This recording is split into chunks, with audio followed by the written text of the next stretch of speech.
Sherman. Mr. Chairman, we're having this hearing, and as many of our colleagues are leaving, and just because all the seats are not filled does not mean that this matter is not of critical importance. A look at the economics of the various trade deals leaves a stark picture. We were told that giving most favored nation status permanently to China would increase our trade deficit was off by over 30,000%. We were told that the Korea deal would reduce our trade deficit. It increases it. And now we can't even find an economist who says that this deal will reduce our trade deficit or increase jobs. So instead, they're telling us that somehow this increases national income, but of course not the income of those who need jobs. The economic case for this agreement is so incredibly weak that even with the vast majority of economists already on the payroll of those who are pushing it, they can't make an economic case. And so we are given other reasons. We are told, isn't it wonderful to have a deal with the rules that came from the United States? And it is true that many of the approaches behind this agreement were written on Wall Street. That we should take pride in such rules is like turning to citizens from Madrid and saying, take pride in the Spanish flu. Because these rules have decimated the millions and millions of American middle-class families. We need fair trade, not what is called free trade. And the choice is not between the status quo and digging in further, but instead, we have the lowest tariffs. Many of them we can raise in an effort to force countries to adopt fair trade, results-oriented trade agreements. When you're in a hole, and we have the biggest trade deficit hole imaginable, it's time to stop digging. Then we're told, oh, well, yes, it's a terrible economic deal, but think of how it helps us geopolitically against China. No, this is a deal that helps China.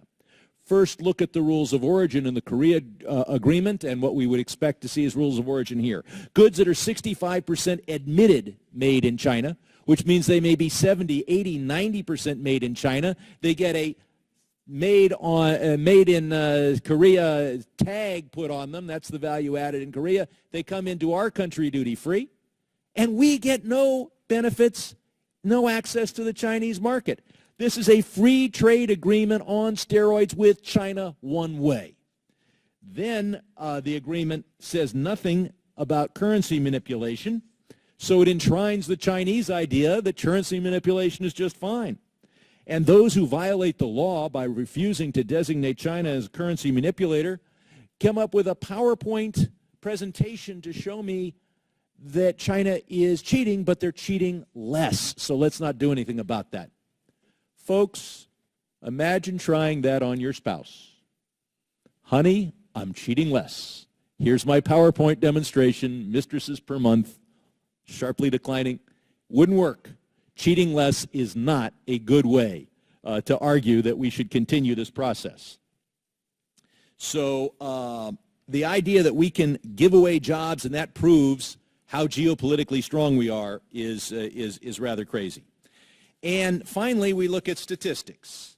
Every time a statistic points in the direction this costs jobs, I hear, they hire a dozen economists to tell me, well, that statistic, you don't like that statistic, got a flaw.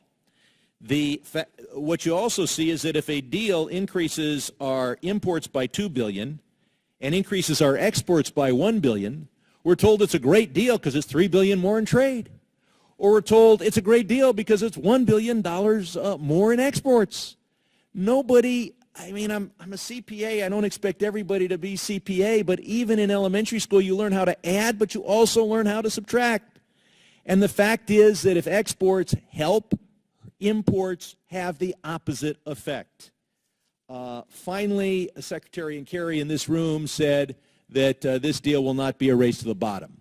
Then why are we including Vietnam? 30 cents an hour. That is the bottom. And we're told, well, this deal will get us free access to their markets. Vietnam has no freedom and has no markets. And so finally, Secretary Kerry says, oh, but we will have labor standards in this agreement. I will want to hear from our witnesses whether they would sell a life insurance policy to someone trying to exercise labor rights in Vietnam. And if so, I am going to make sure that they are never allowed to work for an insurance company or an insurance regulator. I yield back.